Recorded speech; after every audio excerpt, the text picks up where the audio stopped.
अस्सलाम वालेकुम नाज़रीन, प्रोग्राम खबर से खबर बनाते हैं में खुशामदीद। नाज़रीन, वैसे तो तमाम ही खबरें माजी की या पुरानी या पिछली खबरों का तसलसल होती हैं, लेकिन कुछ खबरें जैसे आज की दो आम तरीन खबरें हैं, वो अगर मैं आपके सामने रखूँ तो आप खुद इस बात को बेहतर तौर पर जज कर लेंगे कि कौन सी खबर कितनी अहमियत की हामिल है और उसके जो उससे डायरेक्टली जो इफेक्ट होती है वो कौन होता है। आया कि हमारी आवाम होती है या फिर हमारी अशराफिया होती है। एक खबर यह है कि PTI ने अदलिया के साथ इजहार यकजहती के लिए रैली निकाली, मुल्क भर में रैलियां निकाली, मुजाहरे भी किए, गिरफ्तारियां भी हुई। पुलिस ने, इस्लामाबाद पुलिस ने भी उनके ऊपर जो है वो गिरफ्तारियां की, क्रैकडाउन किया, ये तमाम चीज़ें। दूसरी जो बड़ी अहम तरीन खबर है जो कि डायरेक्टली इफेक्ट करती है एक आम आवाम को, वो ये कि इस वक्त मुल्क में जो हफ्तावार महंगाई की शरह है वो 48% से तजावुज़ कर गई है। शायद ये मेरे लिए कुछ सुनने वालों के लिए या कम अज़ कम हमारी अशराफिया के लिए उस अहमियत की हामिल ना हो जितना कि वो मुतासिर कर रही है एक आम आवाम को। लेकिन बज़ाहिर दूसरी तरफ ये भी लगता है कि जो मैं हमेशा से बात करती हूँ कि हमारी जो पॉलिटिकल एलीट है वो हमारी आवाम के साथ टोटली डिसकनेक्टेड है। उसको शायद ये अंदाज़ा ही नहीं है कि अवाम इस वक्त किस कर्ब की कैफियत से गुजर रही है। और जब हम ये बात करते हैं कि महंगाई की शरह में इजाफा हो गया, हम एक लाइन पढ़ के आगे निकल जाते हैं, बात करके आगे निकल जाते हैं, लेकिन जो इसको सफ़र कर रहे हैं वो आगे भी उन्होंने इसी तरह से सफ़र करना है। फिर जो मैं बात कर रही हूँ कि PTI की उस रैली की जिसमें उन्होंने अदलिया के साथ इज़हार यकजहती किया, मुझे समझ में नहीं आया कि आज इस्लामाबाद में क्या हुआ। अगर उनकी ख़वातीन थी, ना उनके हाथ में लाठियाँ थी, ना उनके हाथ में कोई वेपन्स थे, ना उनके हाथ में कोई पत्थर थे, लेकिन उसके बावजूद जो ट्रीटमेंट इस्लामाबाद में ख़वातीन के साथ हुआ, जो पुलिस ने उनके साथ किया, अब वो पुलिस गर्दी की एक ऐसी मिसाल कायम की है। मुझे शायद माजी में भी इसी तरह से होता रहा है, लेकिन बहरहाल आज एक और नया एक ट्रेंड सेट हुआ है। मैं वो शॉर्ट क्लिप्स हैं जो मैं यहाँ पे अपने को दिखाना चाहती हूँ, ज़रा देखिएगा क्या हो रहा है।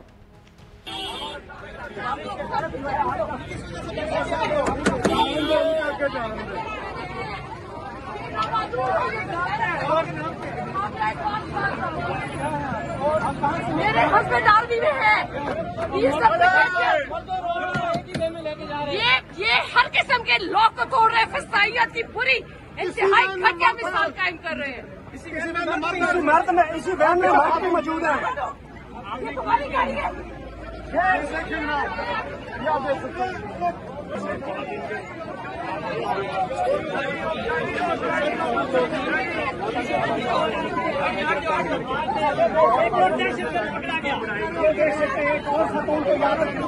पीछे आके बढ़ा रहे ना सोनिया, मोबाइल नहीं चला गले पे नोट लगा रहे हैं। गिरफ्तार किया गया है और वो बता रही है कि मेरे अंदर देखें, ये अंदर के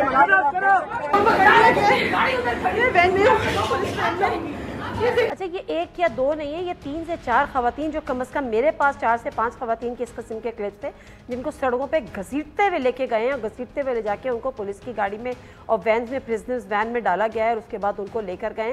तो इस किस्म के जो वाक़यात हैं, इस किस्म की जो फसाइयत है, वो मुझे मेरी समझ से तो कम अज़ कम ये चीज़ बालातर है कि इसकी ज़रूरत हमें क्यों पेश आती है। बहरहाल प्रोग्राम का आगाज़ करते हैं और जो हमारे साथ पैनलिस्ट हैं उनसे आपका तारुफ करा देती हूँ। स्टूडियो में हमारे साथ senior political analyst, senior anchor person Nasrullah Malik sahab मौजूद हैं। खलील ताहिर सिंधु साहब PMLN के सीनियर रहनुमा हैं, former provincial minister for Punjab, human rights and minorities with additional portfolio of health. Khalil Tahir Sindhu sahab, बहुत शुक्रिया आपका, वेलकम। नसरुल्लाह मलिक साहब, आपका भी बहुत बहुत शुक्रिया। अली मोहम्मद खान साहब PTI के सीनियर रहनुमा हैं, former minister of state for parliamentary affairs और पाकिस्तान, बहुत शुक्रिया अली मोहम्मद खान साहब, आपका भी। और आज के वो अहम सवाल मैं अपने पैनलिस्ट और अपने नाज़रीन के सामने रख देती हूँ। इन सवालात के जवाबात अपने प्रोग्राम में ढूंढने की कोशिश करेंगे।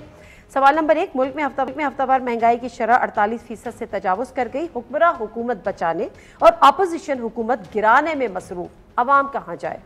सवाल नंबर 2, हुकूमत और अपोजिशन के मुज़ाकरात हो रहे हैं, नहीं हो रहे, कामयाब हैं, नाकाम हैं, क्या पेशरफ्त हुई है, किस पर डेडलॉक है, कौन बताएगा।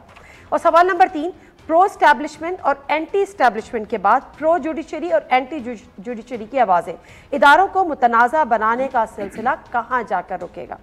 खान साहब, चूँकि अब आप अपोजिशन हैं और आपने ये एक रैलीज भी निकाली अदलिया के साथ इजहार यकजहती, पहले तो ज़ाहिर सी बात है आप कहेंगे कि गवर्नमेंट जिस तरह से अदलिया को मिलान कर रही है, आपने ज़रूरी समझा कि आप अदलिया के साथ खड़े हो जाए, बहुत अच्छी बात है। लेकिन जब ऐसा ये जो मुल्क में जो महंगाई है और मुल्क में क्या अवामी मसले कम पड़ गए हैं, मैं एक्सपेक्ट करूं अपोजिशन की जमातों से, हुकूमत के कान पे अगर जून नहीं भी रेंग रही, कि महंगाई जैसे इशू को भी अपनी प्रायोरिटीज़ में शामिल करें, उन पर आवाज़ उठाएं, और अदरवाइज आपकी जो प्रायोरिटीज़ हैं उसकी ज़रूरत क्यों पेश आई ये भी ज़रा बता दीजिएगा। अदलिया के लिए इज़हार यकजहती की रैली। बहुत शुक्रिया। बिस्मिल्लाहिर्रहमानिर्रहीम, अल्लाहुम्मा सल्लि व सल्लिम व बारिक अला सय्यिदिना मोहम्मद व आले मोहम्मद। सबसे पहले तो मैं शुक्रिया अदा करूंगा पूरे पाकिस्तान में जिस तरह पाकिस्तानी अवाम निकली है तहरीक इंसाफ के कारकुनों के साथ।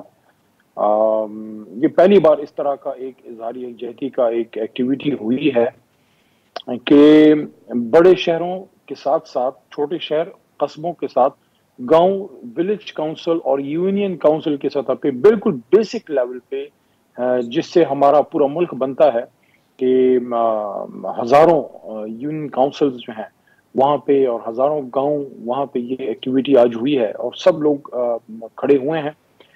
इस वजह से नहीं कि वो ये कहते हैं कि सुप्रीम कोर्ट के चीफ जस्टिस ने हमारे हक में फैसला करना है या उसके खिलाफ करना है, नो, इसलिए कि आईने पाकिस्तान के साथ जो है पाकिस्तान की कौम आज खड़ी हुई और उन्होंने ये वाजे किया कि वो उस मुल्क में रूल ऑफ लॉ चाहते हैं और रूल ऑफ लॉ के लिए वो सुप्रीम कोर्ट को मजबूत करना चाहते हैं। बाकी सुप्रीम कोर्ट ने आइन के मुताबिक फैसला करना है, वो जिसके भी हक और जिसके भी खिलाफ हो। और ये भी याद रखें कि वो तहरीक इंसाफ सुप्रीम कोर्ट के साथ आज वो अवाम को निकाला है और खड़ी हुई है, जो जिसके खिलाफ सबसे बड़ा फैसला भी सुप्रीम कोर्ट से हमारे खिलाफ आया है कि हमारी हुकूमत के खिलाफ सू मोटो लिया गया और हमारी हुकूमत खत्म हुई, लेकिन रूल ऑफ लॉ के लिए हम आज भी जो है सुप्रीम कोर्ट और आइन के साथ खड़े हैं। That shows the commitment of Tehreek Insaf. अब महंगाई वाली बात आपने की है, देखें जितनी भी मसाइल हैं, महंगाई है, लॉलेसनेस है, मेरिट की खिलाफ वर्जी है, करप्शन है, व्हाटएवर, उसकी बुनियाद रूल ऑफ लॉ है। रूल ऑफ लॉ होगा तो आपकी सारी चीजें इन प्लेस होंगी। अगर कानून की अमलदारी नहीं है, अगर आइन पे अमल नहीं है, ये सारी बीमारियां हैं। और जो महंगाई का इशू है उस पर तो मैं समझता हूँ कि हुकूमत को इस पे बिल्कुल अपने गिरबान में झांकना चाहिए कि हमारे दौर में जितनी थी 3 गुना अब बढ़ गई है और महंगाई के खिलाफ ये हमारे खिलाफ मार्च करने आए थे। और अवाम को सबसे बड़ा जो उन्होंने नुक्ता दिया था वो यही था कि हम महंगाई को खत्म क्या करेंगे, महंगाई है। और आखिरी नुक्ता जो आपने सियासी वो किया, जो सवालात में आपने एक मुझे याद रह गया, आपने ये भी नुक्ता रखा कि सियासी, देखें सियासतदानों को एक बहुत बड़ा मौका मिला था उस पर बैठ के इसको हल करते, लेकिन बदकिस्मती से सब नहीं, लेकिन हुकूमती इत्तेहाद के कुछ इंतहाई सीनियर तरीन लोगों ने इस अपॉर्चुनिटी को वेस्ट करने में बड़ा किरदार अदा किया है कि जब अंदर हुकूमत और अपोजिशन के वो लोग जिनको अपनी लीडरशिप की इजाजत से वो स्टॉक्स में बैठे, चाहे वो शाह महमूद कुरैशी साहब हों, चाहे वो नवीद कमर साहब हों पीपल्स पार्टी वाले, या वो इसहाक डार साहब हों मुस्लिम लीग नून से, तो वो इसलिए तो नहीं बैठे थे कि उनको शौक था बैठने का, उनको उनकी लीडरशिप ने कहा। लेकिन उसी दौरान जब वो बैठे, अच्छा ये जरा मुज़ाकरात में मैं बाद में बात करूंगी, मुज़ाकरात में बाद में बात करती हूँ, तो वो माहौल मैं मुज़ाकरात में बाद में बात करती हूँ। अली मोहम्मद साहब, मैं जरा महंगाई के इशू पर बात कर रही हूँ, क्योंकि अब मुझे ये बताएगा कि पिछले दिनों जब आपके ये तमाम अदलिया के और आपको नई नई कानून साजी करनी थी, दिन हो रहा है, रात हो रहा है, इमरजेंसी में काबीना के इजलास बुलाए जा रहे हैं, सब सर जोड़ कर बैठ रहे हैं, फिर जो है वो कौमी असम्बली के इजलास इमरजेंसी में बुला लिए जाते हैं, कभी मुश्तरका बुला लिए जाते हैं। अवाम के मसाइल कभी इस हुकूमत की प्रायोरिटीज़ उसके एजेंडा में शामिल रहें? मैंने कभी नहीं देखा कि काबीना के इजलास में महंगाई पे बात हुई हो, महंगाई के खात्मे की बात हुई हो, कोई प्रेस रिलीज हमारे सामने आई हो, कोई इंफॉर्मेशन मिनिस्टर साहिबा जलवा अफरोज हुई हो टेलीविजन स्क्रीन पर और वो आकर ये बताएं कि जी महंगाई के तदारुक के लिए प्राइम मिनिस्टर साहब ने एक इजलास तलब किया था, उसमें ये तजावीज़ आई, ये हम करने जा रहे हैं। कोई प्रायोरिटीज़ है? आपको अंदाज़ा है कि 48% से ज़ायद महंगाई का मतलब क्या होता है? नादिया, बहुत शुक्रिया। मैं आपकी बहुत सारी बातों से इत्तेफाक करता हूँ, लेकिन इससे पहले जो अली मोहम्मद साहब फरमा रहे थे कि आज उन्होंने चीफ जस्टिस साहब के हक में किया, मैं पहले थोड़ा सा अगर आप मुझे इजाजत दें तो मैं उसका जवाब दे दूं। इन बात की जो बातें महंगाई वाली है, एक सेकंड में आपको माजरत के साथ ये प्रायोरिटीज, ये है वो प्रायोरिटीज, आप बड़ी माजरत, लेकिन ये है वो प्रायोरिटीज नहीं, ये है सर वो प्रायोरिटीज कि अली मोहम्मद साहब की जवाब आपने पहले देना है, क्योंकि वो सियासी बात है, वो आपको स्कोर अपना वहां पे सेटल पहले करना है। लेकिन चूंकि यहाँ पे अवाम की बात है, चूंकि यहाँ पे महंगाई की बात है, वो आपके लिए सेकेंडरी है। बड़ी माजरत सर। नहीं, यू राइटली सेड, आपने बिल्कुल दुरुस्त कहा है, आप बिल्कुल इसमें हक में जाने पे, और आप ठीक करिए। मैं आपकी बात पर पहले जवाब देता हूँ। अभी जो फरमाया गया कि रूल ऑफ लॉ जब होता है, जी नहीं कोई ऐसी बात नहीं, जब रूल ऑफ लॉ होता है तो कहा गया अभी कि उस वक्त महंगाई नहीं होती, ये रूल ऑफ लॉ में ये होता है, ये में उसमें ये होता है। तो 2017 में इसका मतलब है रूल ऑफ लॉ था ना, कि इसका मतलब 2 रुपए की रोटी थी, चीनी जो थी वो 55 रुपए थी, आटा जो था वो सस्ता था, डॉलर जो था वो 105-6 रुपए का था। तो उसके बाद जो 42 माह में बारूदी सुरंगें बिछाई गई हैं, आखिर मेन वजह तो कोई बनी है ना, परपिटेटर कौन है इसका हमने देखना है उस महंगाई का। जब इनका वजीर खजाना फेडरल मिनिस्टर फोन करेगा इनके तमूर झगड़ा को और साथ हमारे मौसम लगारी को कि आप ये जो अपना जो भी है IMF से वादा ये खत्म कर दें या उनको लिख के भेज दें, और वो कहते जी वो हमारे वाकफ है, तो ऑटोमेटिकली। लेकिन मैं आपकी बात से इस हवाले से इत्तेफाक कर रहा हूँ जो आपने कहा कि तरजीहात भी ये होना चाहिए, बिल्कुल आपकी दुरुस्त बात है आवाम के लिए। लेकिन चूंकि माहौल इस किस्म का बन गया है, मैं उस पर आपका बिल्कुल ही जवाब दे रहा मैं अली मोहम्मद साहब को उस हवाले से, क्योंकि आपकी बात को मैं दिल से एग्री कर रहा हूँ कि हमें बेसिकली प्रायोरिटी वही होनी चाहिए, और वो सबकी होनी चाहिए, ना सिर्फ गवर्नमेंट की बल्कि सबको मिलकर करना चाहिए। तो इसमें इनसे भी कुछ बड़े गलत फैसले हुए, तो ये बाइकआउट करके छोड़ के चले गए, फिर उन्होंने 2 असेंबलियां तोड़ दी। काश अच्छा होता ये भी असेंबली के अंदर रहते और उसमें आपस में बातें होती, ये करती, लेकिन इन्होंने कहा जी नहीं हम सब जा रहे हैं, अब हम नहीं आएंगे। तो आपकी बात दुरुस्त है, लेकिन 2017 में जो था वो रूल ऑफ लॉ की जो बात अगर करेंगे तो मैं एडमिट करता हूँ, ये भी लायर है, मैं भी लायर हूँ। इसका मतलब है कि उस वक्त अगर 2 रुपए की रोटी थी तो रूल ऑफ लॉ था, और जो 42 महीने गुजरे जिसमें बारूदी सुरंगें बिछाई गई हैं और या जो IMF से वादे करके तोड़े गए हैं, इसका मतलब है रूल ऑफ लॉ नहीं था। सर मेरा तो पॉइंट इसलिए था कि मैं नसरुल्लाह मलिक साहब जब ये हुकूमत में आए, जब इनको हुकूमत लेनी थी तो महंगाई बहुत ज़्यादा है, वो इनके एजेंडा में नंबर 1 पे था। महंगाई मुकाओ मार्च, एक रैली पीपल्स पार्टी ने निकाली, एक रैली मरीम नवाज ने निकाली कि मुल्क में महंगाई बहुत ज़्यादा है। लेकिन आने के बाद महंगाई को 3 गुना। आपको कोई ऐसी प्रेस कॉन्फ्रेंस मरीम नवाज साहिबा की याद है सिवाय उसके कि वो 2000 रुपये के कि जी काबीना का इजलास हंगामी बुनियादों पर बुलाया गया, 28% से ज़्यादा महंगाई तजावुज़ कर चुकी है तो शरह उसकी, तो हम जो है हंगामी बुनियादों पे अवाम के लिए ये फैसले कर रहे हैं। कोई ऐसी प्रेस कॉन्फ्रेंस आपको याद है हंगामी बुनियादों पे इजलास तलब की हो? देखिए नादिया, हमारा अलमिया ये है कि हम जितनी भी सियासी जमातें हैं दोनों मेरे लिए बड़े काबिल एहतराम हैं, अली मोहम्मद ख़ान साहब भी और हमारे साथी संधू साहब भी। मसला क्या है? मसला ये है कि हमारी सियासी जमातों की तरजीहात क्या है। उनकी तरजीहात महंगाई नहीं है, अवाम ही नहीं है सर। उनकी तरजीहात में शामिल ये है कि उन्होंने रोज़ाना, अब सोशल मीडिया पे निकाल के देखिए, साफ़ियों को गालियाँ दी जाती हैं कि आप महंगाई की बात क्यों नहीं करते, वो साफ़ी कहाँ चले गए, लिफाफा साफ़ी जो महंगाई की बात आज आप पुरान कर रही हैं। आप दोनों से क्या कह रही हैं कि पहले महंगाई की बात कर रहे हैं। यानी मीडिया का आज भी एजेंडा ये है कि वो अवाम की बात करे, लेकिन सियासतदानों को अपनी सियासत से फुर्सत नहीं है, इसमें कोई दूसरी राय नहीं है। और ये जो प्रेस कॉन्फ्रेंस की आप बात कर रही हैं कि मरीम नवाज साहब प्रेस कॉन्फ्रेंस नहीं करती या मुस्लिम लीग मरीम औरंगजेब साहब आपको नज़र नहीं आती। बुनियादी मसला क्या है? ये महंगाई का रोना तब रोया जाता है जब आप अपोजिशन के अंदर होते हैं, जब आपको नंबर स्कोर करने होते हैं, जब आपको आवाम को एक नया लॉलीपॉप देना होता है। इसमें कोई शक नहीं कि पे क्राइसिस से हम गुजर रहे हैं, लेकिन मसला ये है कि हुक्मरानों की तरजीहात ये हैं कि उन्होंने ऐसा बयानिया अख्तियार करना जो पॉपुलर बयानिया हो, जिसके नतीजे में दूसरी जमात को इक़्तिदार से निकालना और ख़ुद इक़्तिदार में आना हो। ये तरजीहात नंबर 1 है। सर यहाँ तो अपोजिशन भी नहीं कर रही, मैं गुजारिश करूँ अपोजिशन का भी मसला महंगाई नहीं है। देखिए ये इशराफिया की सियासत है इस मुल्क के अंदर, ये दोनों मेरे भाई बैठे हैं, दोनों कारकुन हैं, या उस तरह की इशराफिया से ताल्लुक़ नहीं रखते, लेकिन जो लीडरशिप है वो ऐसी इशराफिया है जिसको कोई पता नहीं है कि मुल्क के अंदर आटे का या गंदम का या चीनी का या घी का भाव क्या होता है। उन्हें इस बात की परवाह भी नहीं है और उनके कोई असूल और नज़रियात नहीं है।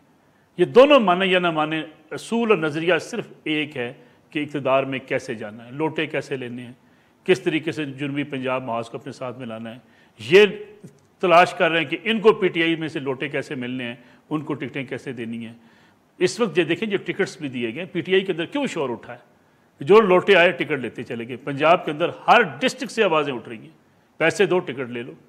यानी आप अंदाज़ा करें जब हुक्मरानों की तरजीहात, सियासतदानों की तरजीहात ये बन जाए कि इक़्तिदार में आना है, किसी सूरत में भी आना है, फिर ये छोटी मोटी चीज़ें होती हैं। महंगाई आपका मेरा मसला डिस्कशन में हो सकता है, कहीं इनका मसला बिल्कुल, और ये आज हमारा मसला भी है, शायद कल तक हकीकतन हमारा मसला नहीं था नसरुल्लाह मलिक साहब। अब इससे हम भी डायरेक्टली मैं गुजारिश करूं, क्या अली मोहम्मद खान साहब, क्या ताहिर संधू साहब इस बात से मेरे साथ इत्तेफाक नहीं करेंगे कि इस मुल्क के अंदर इलेक्शन उसे लड़ने दिया जाता है या उसके लिए माहौल बनाया जा रहा है जो अरबपति आदमी हो, जो इलेक्शन कैंपेन जो 5-7 करोड़ पे पार्टी फंड दे सके। उससे सवाल पहला पूछा जाता है। अभी अली मोहम्मद खान साहब ने इसको निगेट करना, मुझे पता है।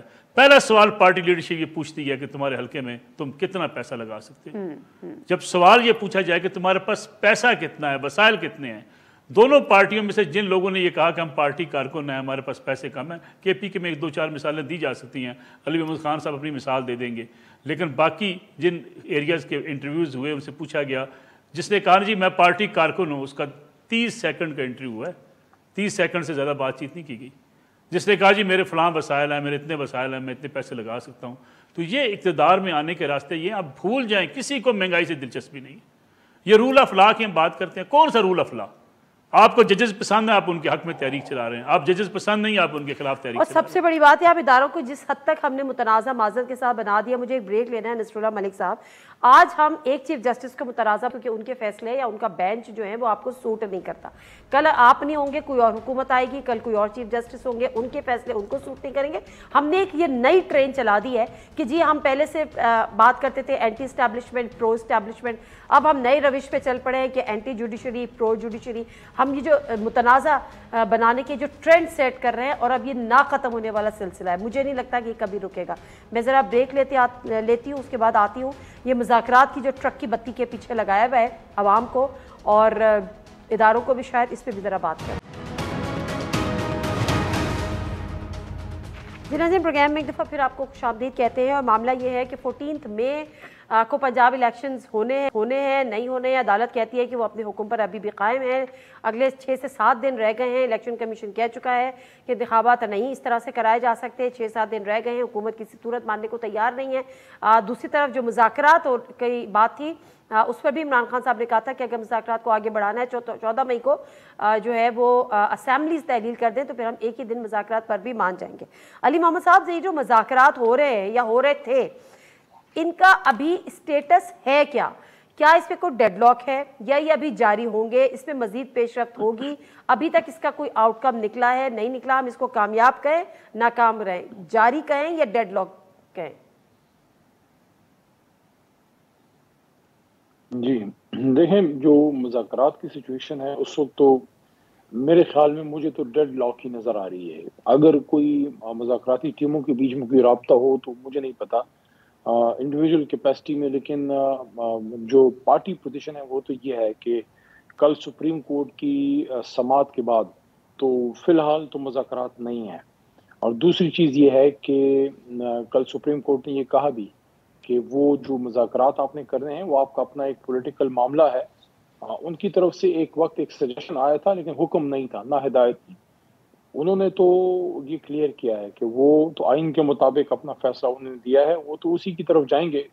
और कल तो बड़ा एक उसूली मौक़िफ़ भी सामने चीफ जस्टिस साहब ने रखा कि जहां मुल्क के लिए हमारी पाक फौज के जवान और सिक्योरिटी के दायरे कुर्बानी दे रहे हैं, तो उन्होंने ये कहा कि हम आइन के लिए, मुल्क के लिए हम भी हर तरह की कुर्बानी के लिए तैयार हैं। इसमें तो बड़ा क्लियर मैसेज है कि सुप्रीम कोर्ट जो है वो किसी भी लिमिट तक जाएगी आइन की प्रोटेक्शन के लिए। और इसलिए आज पाकिस्तान की आवाम जो है वो निकली है। इस वजह से नहीं, मैं दोबारा ये कह रहा हूँ कि इस चीफ जस्टिस साहब ने हमारे हक में फैसले करने हैं।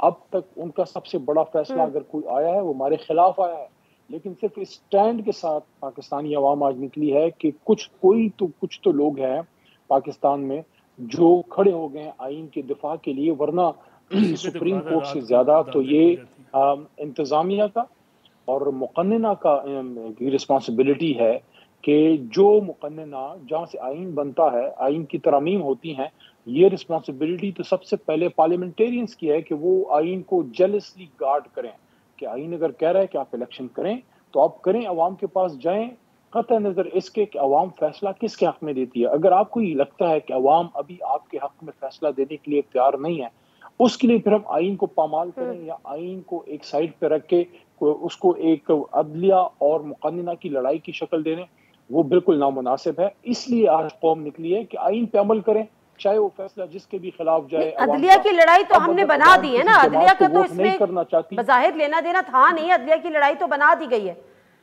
सियासी मामला जब अदलिया में जाएंगे, अदालतों में जाएंगे, तो फिर अदलिया और जो पार्लियामान है वो आमने सामने ऑटोमेटिकली आ जाएगी। नहीं, देखिए, इसको आप सियासी मामला इस तरह से नहीं कह सकते। ये कोई सियासी मामला सिर्फ नहीं है।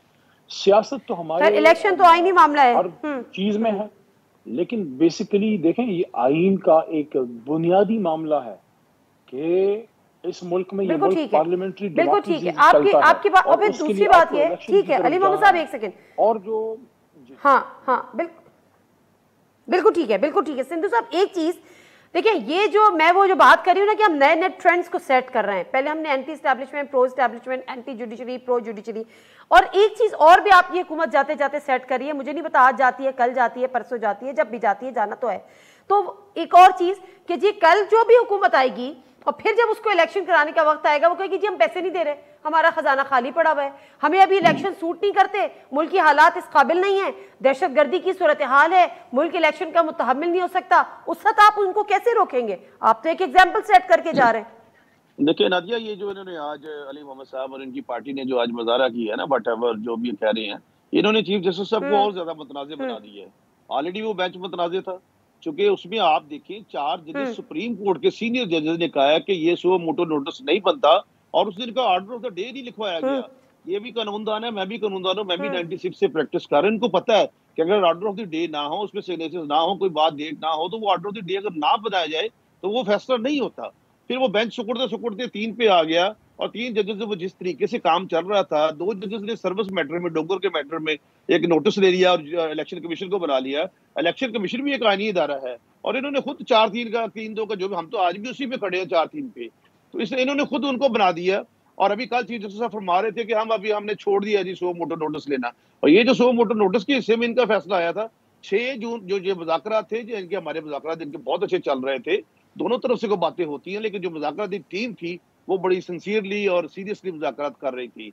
लेकिन अब 14 जून को तो इलेक्शन बिल्कुल नहीं हो सकते किसी सूरत में भी। बाकी जो भी फैसला आएगा पूरी पार्लियामेंट को नाअहल करार देना पड़ेगा। अगर सुप्रीम कोर्ट ये 3 जजेस समझते हैं, ऑनरेबल जजेस, चीफ जस्टिस साहब खास तौर पे, तो समझते हैं कि इनको नाअहल करार दे दे तो फिर कर दे, तो देखा जाएगा जो होगा। फिर यही अगर काम करना है, वैसे मुझे ये समझ में नहीं आता सिंधु साहब, बड़ी माजरत, लेकिन हुकूमत जब भी कहती है ना, नहीं जी इलेक्शन तो नहीं हो सकते, भाई इलेक्शन से आप लोग का कोई लेना देना होना ही नहीं चाहिए। ये एक आईनी मामला है, इलेक्शन कमीशन है, इलेक्शन कराने हैं, आप कहते हैं कि जी इलेक्शन हो नहीं सकते। ये इलेक्शन कमीशन को डिसाइड नहीं करना चाहिए उसूली तौर पर। इलेक्शन कमीशन ने भी लिख के हो सकते हैं, नहीं हो सकते, नादिया, तो बस उन्हीं को डिसाइड करने देना। चलो खैर, मैं ब्रेक लेती हूँ, मैं ब्रेक लेती हूँ, मैं ब्रेक से, हाँ जी करें डिसाइड मैं ब्रेक लेती हूँ, वो कर चुके जी डिसाइड, एक ही बात है, आप करें वो करें। मैं ब्रेक ले लेती हूँ, मैं ब्रेक से वापस आती हूँ तो नसरुल्लाह मलिक साहब से कहती हूँ कि जो नए ट्रेंड सेट हो रहे हैं वो मुझे उनसे जानना है और ज़रा तफसील के साथ जानना है, तो इसलिए मैं पहले ब्रेक लूँगी कि ये जो बात हो रही है ना कि जी हम इलेक्शन नहीं करा सकते, हमने इलेक्शन नहीं कराना, हमारे पास पैसे नहीं है, हमारे पास फोर्सेज नहीं है जो इस वक्त सिक्योरिटी प्रोवाइड करें, मुल्क में बहुत दहशतगर्दी है। 4 साल बाद, 5 साल बाद जब नई हुकूमत का वक्त होगा, जब नई हुकूमत को जाना होगा, वो भी यही बहाने बनाए आएंगे अब पीछे और कहेंगे जी हालात ही ऐसे नहीं, हम तो पैसे नहीं दे रहे, फिर उसका क्या होगा? ब्रेक लेते हैं, वापस आते हैं। प्रोग्राम में एक दफ़ा फिर आपको खुशामदीद कहते हैं। नसरुल्लाह मलिक साहब, अब जरा मुझे आप समझा दें, क्योंकि मैं ये सवाल सिंधु साहब के साथ लेके गई थी, उन्होंने तो जवाब नहीं दिया, जरा आप मुझे जवाब दें। ये जो हम नए नए ट्रेंड सेट कर रहे हैं ना, पहले तो हम हमेशा सुनते थे ये एंटी जुडिशरी, एंटी आर्मी या प्रो आर्मी, या anti establishment pro establishment, army तो नहीं। तो इसी तरह अब एंटी जुडिशरी एक हो गया हमारे यहाँ कि जी जो अदालत के हक में रैलियाँ और उनके खिलाफ कैंपेन, जो भी चीज़ें। और अब जो इलेक्शन का भी जो मामला है, जिससे अभी सिंधु साहब कह रहे नहीं हो सकते, तो ये तो काम इलेक्शन कमीशन का, हुकूमत का पहली बात है नहीं। दूसरी बात ये कि ये भी जो हम ट्रेंड सेट कर रहे हैं, अगले 5 साल बाद नई हुकूमत कहती है जब इलेक्शन का वक्त आता है जी हमारा तो मूड ही नहीं है, ना हमारे पास पैसे है, ना हमारे पास, ना मुल्क के हालात मुतहम्मिल हो सकते हैं, दहशतगर्दी है, हालात नहीं है, फोर्सेज हम डिप्लॉयमेंट नहीं हो सकती, फिर क्या करेंगे? हम ऐसे गड्ढे में गिर चुके हैं जहाँ से निकलने का रास्ता कोई नहीं है। ये कर सकती है ना आने वाली हुकूमत भी, ये ट्रेंड सेट हो गया। हम ऐसे ट्रेंड सेट कर रहे हैं जिसमें से अब वापसी का शायद रास्ता बहुत कम, और कल पछताएंगे, कल इनके बयान सुनेंगे, हमसे गलतियां होंगी। मेरे ख्याल में अब आइन की जो बात हम करते हैं, देखें आपके पंजाब के अंदर अब 90 रोज़ में इंतखाबात चाहते हैं, KP के अंदर 90 रोज़ की इम्प्लीमेंटेशन नहीं है। सुप्रीम कोर्ट बड़े एहतराम के साथ, सुप्रीम कोर्ट के अंदर क्या है इस वक्त, जजेस की तकसीम बड़ी वाज़ेह हो चुकी है, बयानात सामने आते हैं। 2017 से मुस्लिम लीग नवाज़ रोना रो रही है, हमारे साथ ज़्यादती हो रही है। उससे पहले का सफ़र आप देखें, इलेक्शन कमीशन ऑफ पाकिस्तान इस वक्त आपका कटहरे में खड़ा है। सियासी जमातें जब चाहती हैं आइनी इदारों को कटहरे में खड़ा करती हैं, जब उनको ज़रूरत पड़ती है। डस्का में पूरे बैलेट बॉक्स चुरा लिए गए थे ना। उस वक्त तो किसी ने ललकारा था कि ओ चीफ इलेक्शन कमिश्नर तुम्हें हम छोड़ेंगे नहीं, लेकिन पाकिस्तान की सियासत में लोगों ने यह भी देखा कि एक चीफ इलेक्शन कमिश्नर को किस तरीके से जलसों में ललकारा गया। आप मुझे बताइए उसकी मौजूदगी में होने वाले इलेक्शन को कौन मानेगा? PTI नहीं मानेगी, मैं आपको आज लिख के देने को तैयार हूँ। और उसके बाद PMLN नहीं मानेगी। जो PMLN के साथ आप करते आ रहे हैं 2011 से, क्या PMLN उसका बदला नहीं देगी? इसलिए आइन की ये किताब अब महज पढ़ने के लिए है। इदारों में तकसीम हम इस हद तक चाहते हैं कि ऐसे ऐसे ट्रेंड सेट हो चुके हैं कि हम चाहते हैं मेरी मर्जी का आर्मी चीफ आ जाए। यानी आप कमर जवेद बाजवा साहब के हवाले से जो तारीफों बहुत ज्यादतियां हुई होंगी PMLN के साथ, लेकिन ये क्या ये जातियों का अजाला है कि जब 90 दिन के अंदर इलेक्शन कराने हैं तो आप कहें कि जी आइन इलेक्शन नहीं करा सकते क्योंकि हमें सूट नहीं करते? आप एक गलत काम की बुनियाद डालेंगे, अल्टीमेटली आपको उसको नतीजा भुगतना पड़ेगा। देखिए PML, मैं नहीं कहता ये कोई कानूनी काम कर रही है, आइनी काम कर रही है। जब कल साद रफीक साहब ने क्या कहा चीफ जस्टिस ऑफ पाकिस्तान से कि 2017 से आप हमारे साथ ज्यादती कर रहे हैं, आपने एक मॉनिटरिंग जज बिठा दिया था, वो जज साहब सामने बैठे हुए थे, उन्होंने कोई उस बात का जवाब नहीं दिया। फिर आगे आए, आप देखें ना, आप इस्टेब्लिशमेंट की बात करते हैं, प्रो इस्टेब्लिशमेंट कभी एंटी इस्टेब्लिशमेंट। सियासतदानों ने वतीरा बना लिया है कि ये हमारे मर्जी के लोग आ जाएं, इस्टेब्लिशमेंट बड़ी अच्छी है, हमारे मुखालिफ एक पेज पर हैं। अगर उसी इस्टेब्लिशमेंट को जिसको आप एक्सटेंशन देने के लिए मिन्नतें कर रहे थे, उसके निकलने के बाद सारी कमजोरियां, सारी बुराइयों के जिम्मेदार आप उसे करार देते हैं। देखिए, जब आप ये सोचना शुरू कर देंगे, ये मनसूबे लाना शुरू कर देंगे कि हमने फलां को आर्मी चीफ लगवाना है, फलां को हमने सदर पाकिस्तान लगवाना है, फलां जज साहब को उन्होंने हमारे लिए सहूलतकारी पैदा की थी, उनको हम एहतसाब ब्यूरो में लाना चाहते हैं, ये सब मजाक है। सच्ची बात है, कोई माने या ना माने। एहतसाब के नाम पे मुस्लिम लीग नून ने फ्रॉड किया, एहतसाब के नाम पे पीपल्स पार्टी ने फ्रॉड किया, एहतसाब के नाम पे पाकिस्तान तहरीक इंसाफ ने इस कौम के साथ फ्रॉड किया है। ये सब मिले हुए हैं, कोई नहीं चाहता इस मुल्क के अंदर एहतसाब हो। ये एमएसटी स्कीम इसलिए दी जाती है। आप मुझे बताइए ना, कोई तहरीक इंसाफ से पूछने वाला है कि 3 एमएसटी स्कीम देने के बाद आप कहते हैं कि लोगों का काला धन हम पकड़ लेंगे, जिसके पास काला धन पड़ा था उसने वाइट करवा लिया। यानी आप इस मुल्क के साथ मजाक करना बंद करें। ये सियासतदान आपस में जिस सूरत हाल पर आज इस मुल्क को लेके आ गए हैं, अब मुझे बताइए, अब बैठ के बात करने को तैयार नहीं, अदालतों के पास चले जाते हैं। ये रात 12 बजे अदालतें खुलने का ट्रेंड किसने चलाया था? उस वक्त तो आपने इसी सुप्रीम कोर्ट के चीफ जस्टिस की ऐसी तैसी कर दी थी। आज उनके लिए अब रैलियां निकाल रहे हैं। यानी आप उस वक्त कहते थे अदालतें जो है ना, इसी तरह से PMLN जब रात 12 बजे अदालतें खुली, 100 मोटो दिया तो 100 मोटो अच्छे होते थे। इसलिए कहता हूं, यही बेंच था, इनके हक में 100 मोटो PMLN को जो फैसला सूट करेगा वो अदालतों के साथ खड़ी होगी, जो फैसला उनके खिलाफ आएगा उनके खिलाफ सड़कों पर आ जाएगा। अली मोहम्मद साहब, ये रविश, ये जो सिलसिला इदारों को मुतनाज़ा बनाने का चल निकला है आपकी तरफ से भी और दीगर जमातों की तरफ से भी, ये कौमी मफाद में है? ये सिलसिला कभी रुकेगा या इसी तरह से आगे बढ़ता जाएगा? इसमें कोई रुकावट हमें तो नजर नहीं आ रही। बड़ा आसान होता है बैठ के तमाम सियासी जमातों को रगीदना, क्योंकि सिंधु साहब ये कह रहे हैं कि आपने मजीद मुतनाज़ा बना दिया ये रैली निकाल के चीफ जस्टिस को। देखें, जब आप गलत को गलत कहेंगे और सही को सही कहेंगे और उसूल पे आप खड़े होंगे तो जाहिर है कुछ लोग नाराज जरूर होंगे। ये तो नहीं हो सकता कि आप अमर बिल मारूफ करें और नही अनिल मुनकर ना करें। अमर बिल मारूफ तो बड़ा नॉन कंट्रोवर्शियल काम है। मैं आपको कहूँ, आओ सच बोलें, करप्शन नहीं करनी चाहिए, आओ मेरिट पे मुल्क को चलाएं, आप सब कहेंगे वाह वाह वाह वाह। लेकिन अगर आप ही में से मोहतरम पैनलिस्ट जो बैठे हैं या आप, मैं किसी के बारे में ये कह दूं और वो उसमें ये चीज हो कि भाई फलां आदमी तो करप्ट है, उसके साथ उसने तो ये गलत काम किया है, जब आप नही अनिल मुनकर की तरफ जाते हैं, जब आप सही को सही कहने के साथ साथ गलत को गलत कहते हैं, तो ऑटोमेटिकली एक सेगमेंट ऑफ सोसाइटी जो परवरदा है इस निजाम में, जो करप्ट माफिया है, जिसने 75 साल खून निचोड़ा है इस पाकिस्तानियों का, पाकिस्तान को इस हालत तक पहुंचाया है कि पड़ोस का मुल्क 500 अरब पे बैठा है, हिंदुस्तान जो हमारा अजली दुश्मन है, और हम 3-4 अरब पे जो है यहाँ पे बैठे हुए पाकिस्तान में। हमने तो नहीं किया, ये जिन सियासी जमातों ने 30-35-40 साल से इस मुल्क में सियासत की है उन्हीं ने किया है, और यही हमारे दोस्त उनको सपोर्ट करते रहे और यही हमारे दोस्त जो है उनके लिए प्रोग्राम करते रहे, यही हमारे सारे साथ आपके मिल गए हैं कवरेज देते रहे, जिनको डाकू या जिनको आप कहा करते थे इन्होंने मुल्क को तबाह किया है। मैं नाम गिनवा दूंगा कैबिनेट में कौन कौन बैठे थे। इस तरह ना करें, आप आप मेहमान है, अपनी बारी में बात करें।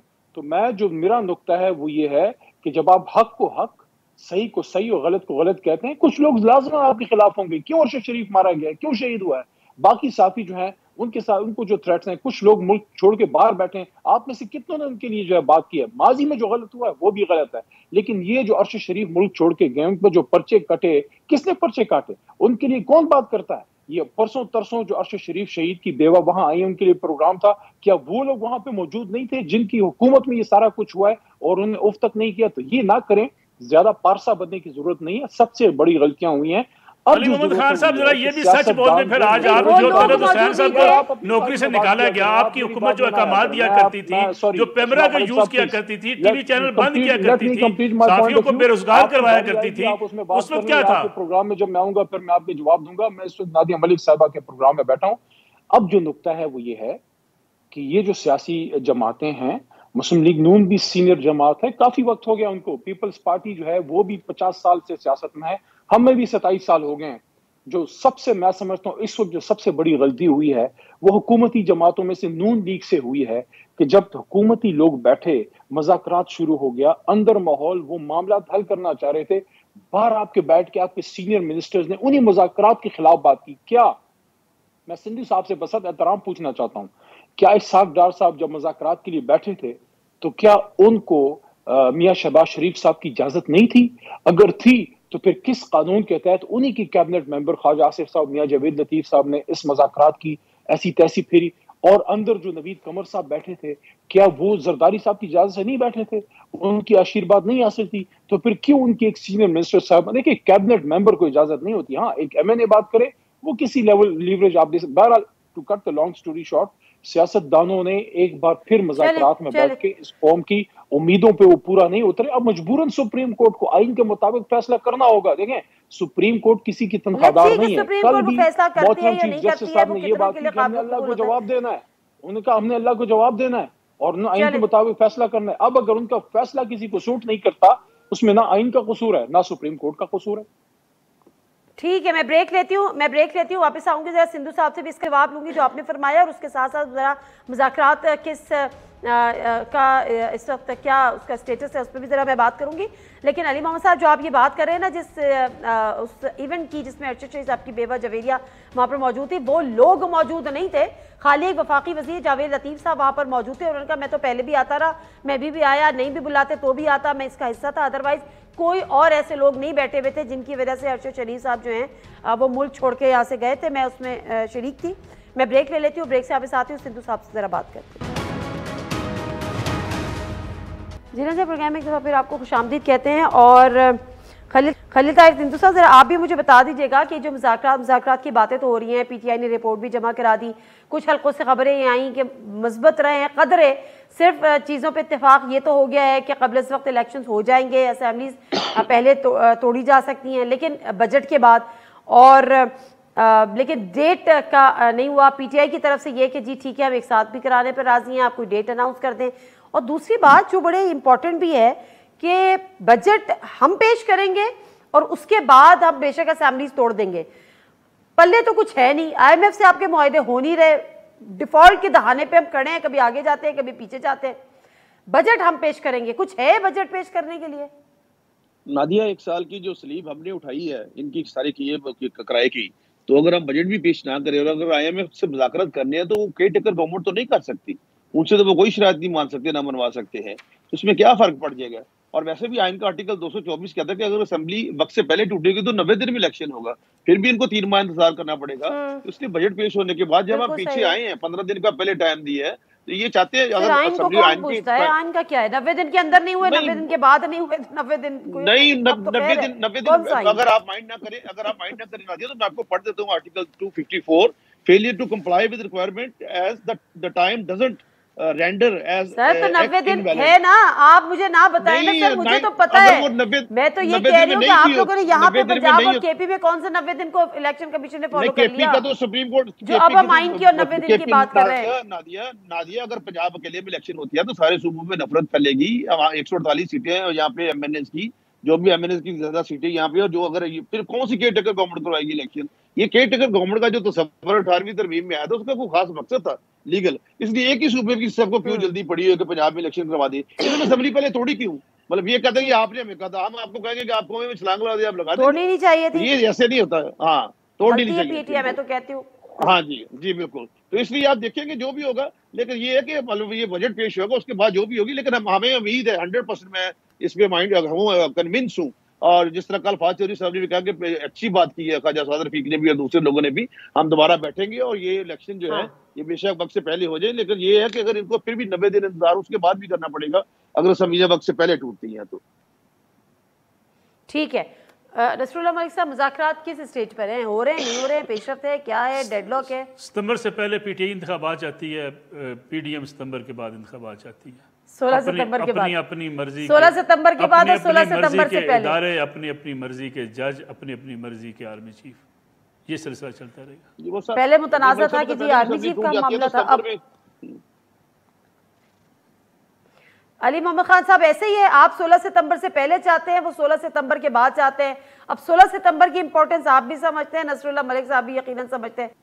मैं नहीं समझता कि अली मोहम्मद खान साहब, जो 16 सितंबर कोई ऐसी डेट है जिसको हमने जहन में रख के हम बात कर रहे हैं। हम तो अर्लीस्ट पॉसिबल की बात कर रहे हैं। मलिक साहब 16 सितंबर, आप 16 सितंबर की बात कर रहे हैं ना? हाँ, देखिए 16 सितंबर से पहले, लेकिन देखिए मामला क्या है? मामला ये है, वो कहते हैं हम बजट तो हर सूरत, आपको याद है शायद मित्तल साहब का एक इंटरव्यू जो अब बार बार आ रहे थे, उसमें एक चीज़ ये भी आई थी कि जी जब वो असेंबलीज तोड़ने के लिए तैयार थे मई में, तो फिर जो है उन्होंने कहा कि जी IMF के साथ डील कर लें, उसके बाद तोड़िएगा। वो IMF के साथ डील अब तक ना हो सकी।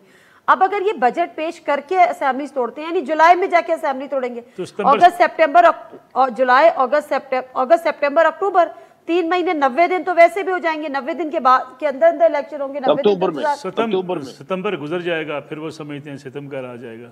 मसला ये है कि देखें, प्रॉब्लम हम जातियात से बाहर नहीं निकले, सियासी जमातें हों, कोई भी हो। आप कल तक कुछ लोगों की बेगमात को कटहरे में खड़ा करते रहे, आज आप सहूलियात चाहते हैं। ऐसा होता नहीं दुनिया में। हम शायद पाकिस्तानी अपनी अना कुर्बान करने वाली कौम नहीं है। अच्छा, अली मोहम्मद साहब है सर? अली मोहम्मद खान साहब, ये नसरुल्लाह मलिक साहब कह रहे हैं, इसमें क्या कितनी सदाकत है कि आप चाहते हैं कि सितंबर तक इलेक्शन हो जाए, यानी 16 सितंबर से पहले पहले। PMLN चाहती है कि जब भी हो सितंबर के बाद हो। सितंबर की इंपॉर्टेंस आप बेहतर तौर पर जानते हैं, ऐसा है? तस्दीक करेंगे आप इसकी? तरदीद कर दें। नहीं, मैं इससे नहीं एग्री करता। देखें, हम तो आइन के मुताबिक बात कर रहे हैं। हम तो ये कह रहे हैं, हमारा तो एक दिन इलेक्शन पॉइंट ही नहीं था। हमने तो ये बात की थी कि हम दोनों असेंबलियां तोड़ रहे हैं, आप जनरल इलेक्शन की तरफ जाएं। अगर आप नहीं जाते, हम आईनी तौर पे आपको उसके लिए फोर्स नहीं कर सकते।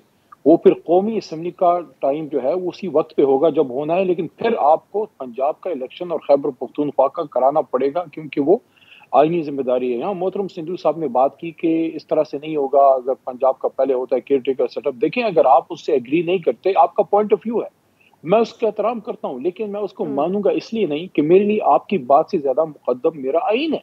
आइन ये कहता है कि जब भी कोई वजीर आजम या वजीर आला अपनी मुतल्लिका जो हुकूमत है उसको डिसॉल्व करता है, 90 दिन के अंदर इलेक्शन होना है। वो इलेक्शन आपको करना है। अगर आप कहते हैं कि ऐसा नहीं होना चाहिए, तो आपकी ख्वाहिश पे या कौमी असेंबली से जजेस के खिलाफ हर्जा सराई से नहीं होगा। फिर आपको आईनी तरमीम करें, आइन में ये तरमीम करें कि जब भी कोई वजीर आला अपनी असेंबली तोड़ेगा, उसको 2.5-3 साल इंतजार करना पड़ेगा जब तक कौमी असेंबली का इलेक्शन नहीं होता। अगर उस पर आप एग्री हैं तो वो करें, अदरवाइज कोई ऑप्शन नहीं है। बाज़ औक़ात आपको डॉक्टर दवाई लिखता है, वो आपके मुंह में उसका जायका कड़वा होता है, आपको खानी पड़ती है क्योंकि आपकी सेहत के लिए जरूरी है। इसी तरह आइन पे आपको अमल करना है, कभी हमें सूट करेगा, कभी आपको सूट करेगा, लेकिन हमें इस पे नहीं देखना। लेकिन अली मोहम्मद खान साहब, हम आइन की आप बात तो कर रहे हैं। अली मोहम्मद खान साहब, आप आइन के साथ खड़े होने की और आइन की आप बात तो कर रहे हैं, लेकिन अगर आपके मुज़ाकरात कामयाब हो जाते हैं इस हुकूमत के साथ, तो आप इस पर भी एग्री थे कि ठीक है आप पंजाब के ना कराएं 14 मई तक, आप जो है वो सारे एक साथ करा लें, हम उसके लिए इंतजार कर लेंगे। ऐसे में आइन के 90 दिन किधर गए? वो तो रिपोर्ट भी जमा होगी। देखिए, सुप्रीम कोर्ट ऑफ पाकिस्तान की इजाजत से ये मुज़ाकरात हुए, उनकी हिदायत पे नहीं, उनकी इजाजत से हुए। अगर दोनों और तीनों बड़ी जमातें सब ये कहते हैं कि नहीं एक दिन हम इलेक्शन पे राजी हैं, तो आपको आर्टिकल 256 का कवर मिल सकता है, लेकिन वो तब होता है जब एग्री हो इलेक्शन कमीशन के इलेक्शन हमने करना है। अगर देखें उसमें ये सिंधु साहब इसको समझते हैं, देखें उसमें कवर ये है कि अगर आपने कोई आईनी काम करना है और उसमें आपकी डिले होती है, तो सिर्फ डिले की वजह से वो आईनी काम गैर आईनी नहीं होगा, लेकिन उसके लिए आपको अपना इंटेंशन शो करना पड़ेगा कि आपने उसको करना है। अगर आप 4 महीने हाथ पे हाथ धरे बैठे रहे और फिर 5वें दिन आके आप कहें कि नहीं अभी हमें डिले चाहिए, वो नहीं होगा। लेकिन अगर आपने एक एक्टिविटी स्टार्ट की है जिसमें कुछ चीजें लेट होंगी, जैसे फॉर एग्जांपल बैलेट पेपर छपना लेट हो गए या आपके ऑफिशियल्स आना लेट हो गए या किसी वजह से उसमें डिले आ गई, तो उसको फिर आपकी कंटिन्यूएशन मिल सकती है। लेकिन ये जो लोग इन्होंने किया है, देखें हुकूमत ने फ्रॉम डे 1 कहा है कि हम आपको बजट नहीं दे सकते। अपने मेंबरान को अपने हल्कों के लिए अरबों रुपए के फंड्स हैं, जो उनके साबिक वज़ीर-ए-आज़म मोहतरम शाहिद खाकान अब्बासी साहब ने बात की कि 20 अरब रुपए की करप्शन जो है ये आटे की तरसील में हुई है, वो उसके लिए पैसे हैं, लेकिन आईनी काम के लिए नहीं है। देखिए पैसों का मसला नहीं है, बिल का मसला है, क्योंकि इस वक्त इनको सूट नहीं करता आवाम के पास जाना। एक जुमला अली मोहम्मद खान साहब से पूछ अच्छा एक सेकंड, अली मोहम्मद खान साहब, एक नसरुल्लाह मलिक साहब, एक जुमला अली मोहम्मद खान साहब से पूछ लें। पंजाब में बल्दियाती इंतखाबात के हवाले से बदरिया का फैसला आ गया, एग्जीक्यूटिव आर्डर के जरिए आपने इलेक्शन नहीं होने दिए। 3 साल जो बल्दियाती इदारों का रोना रोते हैं इस मुल्क के अंदर, आइन की खिलाफ वर्जी थी जी। अली मोहम्मद खान साहब देखिए नसरुल्लाह मलिक साहब, मेरी बात सुने। इस तरह अगर आपने माजी में जाना है, बहुत चीजें गलत हैं। अभी आप तो बहुत पीछे चले गए। अभी इस्लामाबाद हाई कोर्ट का बल्दियाती इलेक्शन इसी हुकूमत ने नहीं होने दिया, इन्होंने गलत किया। सर ये हुकूमत तो गलत है ना, वो तो आपका पूछ रहे हैं जो आप रूल ऑफ लॉ की बात कर रहे हैं। ये हुकूमत रूल ऑफ लॉ पे नहीं चलती, आप चलते हैं ना। खिलाफ वर्जी होने दें, अभी आइन की खिलाफ वर्जी होने दें सर, वो भी हमेशा सर्कल्स में मूव करें। गलत था, होना चाहिए था। जिस तरह इस्लामाबाद हाई कोर्ट का मरकजी हुकूमत का नहीं होने दिया, उनको करना चाहिए था।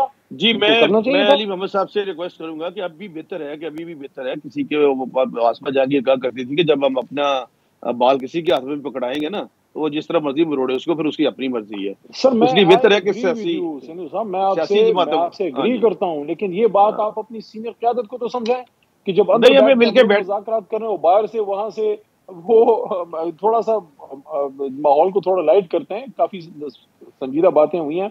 हमारे अली ज़फ़र साहब ने जब वो पिछले जुमे को जब वो मुज़ाकरात आर्जी तौर पे खत्म हुए अगले ट्यूसडे को होने के लिए, तो उनके मुंह से गलती से ये निकल गया कि 10 कदम हम आगे बढ़े हैं। 10 कदम का रिजल्ट ये था कि बख्तरबंद गाड़ी चढ़ गई उधर अपना परवेज इलाही साहब के घर से। मैंने कल सुप्रीम कोर्ट के बाहर ये बात की कि शुक्र है उन्होंने 20 कदम नहीं कहा, वरना वो बख्तरबंद चढ़ी थी, पत्नी ऊपर से बम शम ये हुकूमत गिरा देती परवेज इलाही साहब के घर पे। वो बेचारे परवेज इलाही साहब कसूरवार ठहरे। तो ये जो बाहर ये कुछ हो रहा था, खुशकिस्मत है परवेज इलाही साहब, खान साहब भी दिफा कर रहे थे, इसने मामला खराब किए हैं। आप एनेबलिंग एनवायरनमेंट बनाते हैं। ऐसे तो नहीं होता कि अंदर बात हो रही है, बाहर आप हमारे सदर के घर पे बख्तरबंद गाड़ियां चढ़ा दें, ऐसे थोड़ी होता है। आपका कोई वर्कर नहीं है सदर के घर पे अली मोहम्मद साहब, कोई वर्कर नहीं आपका है सदर साहब के घर पे, आपका सदर है। माफी तराफी भी हो गई है, बट पता नहीं चल सका कि चढ़ाई किसने थी, किसके कहने पे चढ़ाई थी। सिद्धू साहब पता चला है कोई? नहीं, मुझे तो बिल्कुल नहीं पता जी। मैं वीओपी हूं, वेरी ऑर्डिनरी पर्सन। आपको पता भी होगा तो आपने बताना है क्या? नहीं पता भी होगा तो आपने बताना है क्या? अली मोहम्मद साहब को पता है जी, उनको पूछ ले। वो तो नसरुल्लाह साहब को भी पता होगा, लेकिन उन्होंने भी नहीं बताना। चले मैं पता तो आपको भी होगा फिर।